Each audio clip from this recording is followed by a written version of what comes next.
Hello. Hello, welcome Sneaking. Thanks for coming on the show. Now, obviously, you guys just put up a really tough battle in game number 3. That was absolutely insane. You guys held on for what, 30, 40 minutes with 2 racks down? How do you manage to sit through that? Honestly, it didn't feel that long as we were under a lot of pressure and we felt really nervous. And we just knew that if we got the right engagement, we can definitely turn the game around. So we were just looking up for that point, and we definitely had it. Now, I noticed towards the late game, you were really managing to lock down that Juggernaut quite a bit. Do you think he was just... I felt like it was looking like he was just overextending a little bit too much. Do you think there was anything he could have done to avoid getting locked down quite so badly? Because that looked to be the crux of the issue. I would agree with you. His positioning of that game definitely had a heavy impact on the outcome. Because every time he would be in the front line and he would just get roared or some sort of disabled, and then he would end up dying before Chen can send him back. Perhaps maybe he should have played more defensive and TA should have been the one baiting. Because TA was not that much of a factor later on that game. It was all the Juggernaut. Yeah. I've got a few people asking how did you manage to recover from... There were a few questionable ults from Tidehunter early game. It was just did it come down to nervousness? Because we noticed a few missed ults at the start. Because it looked like that big combo didn't really pan out that well.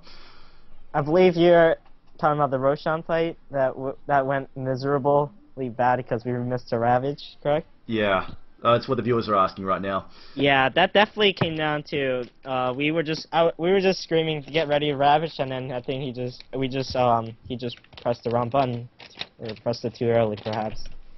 Just because the Naga sleep has a 0.5 second cooldown. I mean, not cooldown. Wait time you have to after you press it.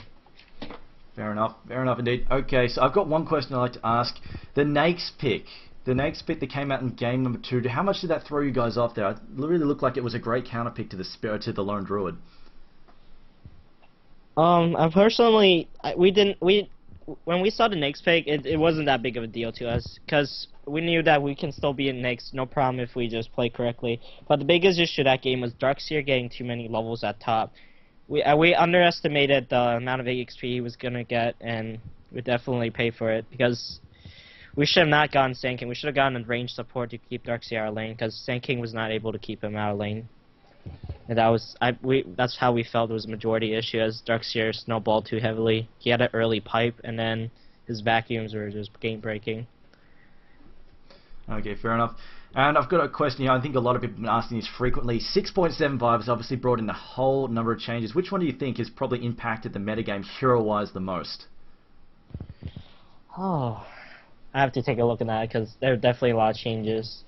I believe the Naga nerf was certainly good, but I think there still needs to be something done to it.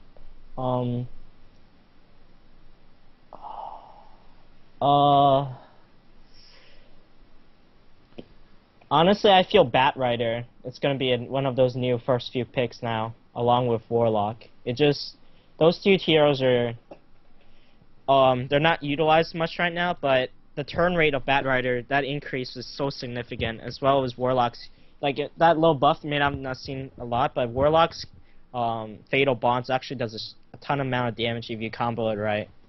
And I feel those two heroes will be the new first couple picks in the upcoming games. Any particular thoughts on Tree? Because I know the public are really just freaking out over the Tree changes. Tree? Yeah. Like, it doesn't matter how Tree gets changed. It's the hero, it just doesn't do much during the laning phase. Like, even though you have like 20 more base damage and outlasted everyone, it's so easy to dual lane and just completely keep the Tree out of sight. Like, even if you go invisible, it's like in these new pro games, maybe in pub games you won't get sentries, but in these games you're not gonna get anything, even if you try to juke around. Unlike, similar to Bounty Hunter, but Bounty Hunter does not restrict himself next to trees, which was another plus. Okay, fair enough. And I've got a couple of last questions here.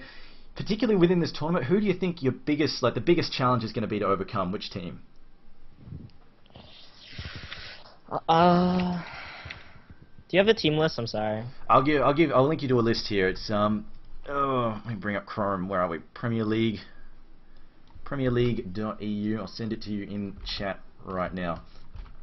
This is how not phased you are by these. This is how unfazed you are by these teams. Like, you know what? I don't even need to look who we're playing against. We're just going to show up and beat them anyway.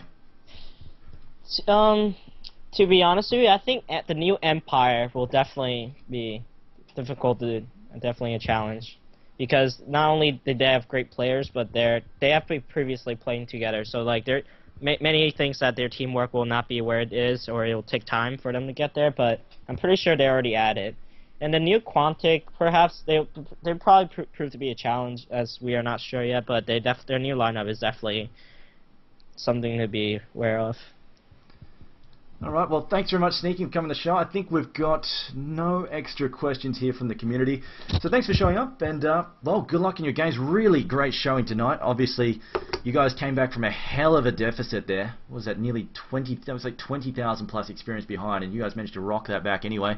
So good luck in all your future games, and we'll see you later in the week, I guess. Okay, thank you. I'd like to just give a shout out to my sponsors, Twitch TV, QPad, Alienware, Intel for sponsoring us. Thank you for the interview.